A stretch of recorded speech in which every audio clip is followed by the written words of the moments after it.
ఆ కాలంలోనే వావి వరుసలు లేకుండా విచ్చలవిడిగా ప్రాకృతికంగా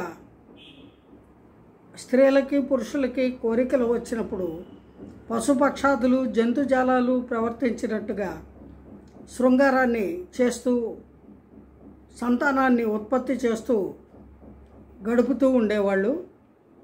అది కలి యొక్క ప్రభావం అనుకోండి. కలికాలం అలాగే ఉంటుంది. అక్కడి నుంచి మరి నాగరికులుగా మారాలిగా, నాగరికతని మనము చక్కగా ఏర్పాటు చేసుకోవాలి కదా. అందుకని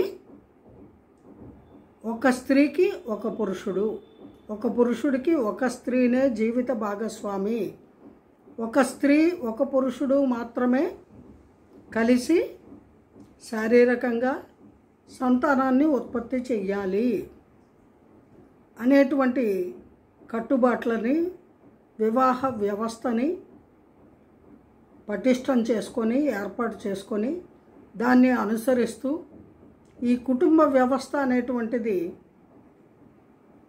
ఏర్పాటు చేశారు. ఆ ప్రకారంగా ఒక స్త్రీకి ఒక పురుషుడికి వివాహం చేసేవారు. ఆ వివాహానంతరం వాళ్ళు సంతానాన్ని కనేవాళ్ళు. అలా కన్నా సంతానము బిడ్డలు వాళ్ళు తల్లిదండ్రుల్ని ప్రేమగా గౌరవంగా చూడాలి, వాళ్ళ మాట వినాలి, వాళ్ళు చెప్పినట్టుగానే వాళ్ళ జీవితాన్ని కొనసాగించాలి అనేటువంటి పద్ధతులు అప్పట్లో ఉండేవి.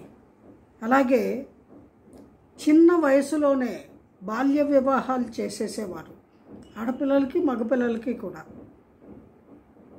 అయితే రాను రాను ఈ బాల్య వివాహాలు ఏ విధంగా తయారయ్యాయి అంటే, కన్యాశుల్కం తీసుకొని చిన్న చిన్న ఆడపిల్లల్ని పెద్ద వయసున్న మగవాళ్ళకి, డబ్బున్న వాళ్ళకి ఇచ్చి పెళ్ళిళ్ళు చేసేవాళ్ళు.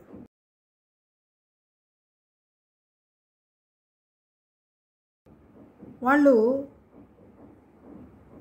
చనిపోతే మగవాడు ఆ స్త్రీకి వైధవ్యం వచ్చేది.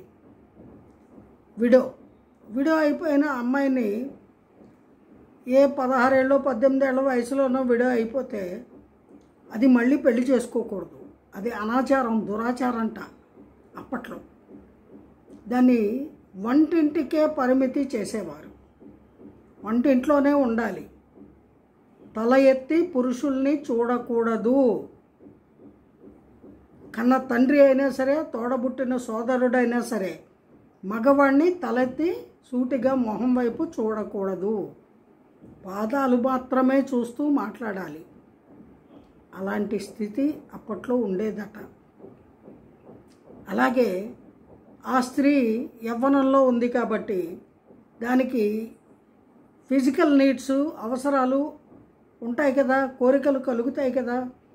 అలాంటి కోరికలతో అదేమన్నా తప్పు చేస్తుందేమో అనే ఉద్దేశంతో దానికి అందవిహీనంగా తయారు చేసేవారు. అంటే నున్నగా గుండు కొట్టేసి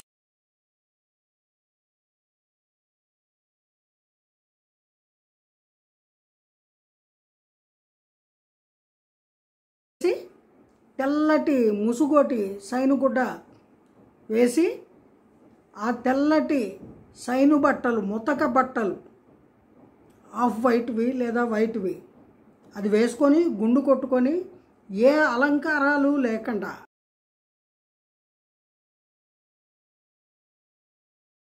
అంటే బొట్టు కానీ నగలు నట్టరు ధరించడం కానీ అటువంటివి ఏవి ఉండవు. అది కేవలము వంటింట్లోనే ఉండాలి.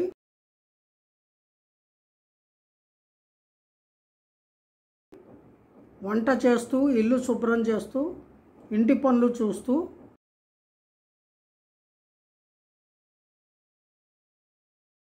ఉండాలి. మగవాళ్ళకి ఎదురు పడకూడదు, మగవాళ్ళని చూడకూడదు.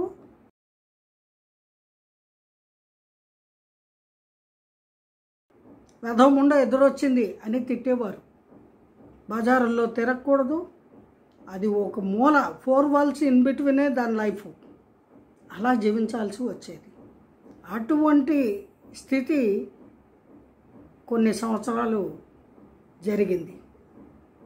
అప్పుడు కొందరు సంఘ సంస్కర్తలు ఆలోచించారు, అది కూడా మనిషే కదా, పాపము కన్యాశుల్కం ఇచ్చి చిన్న వయసులోనే దాని జీవితాన్ని మోడుబారిపోయేలాగా చేస్తున్నారు.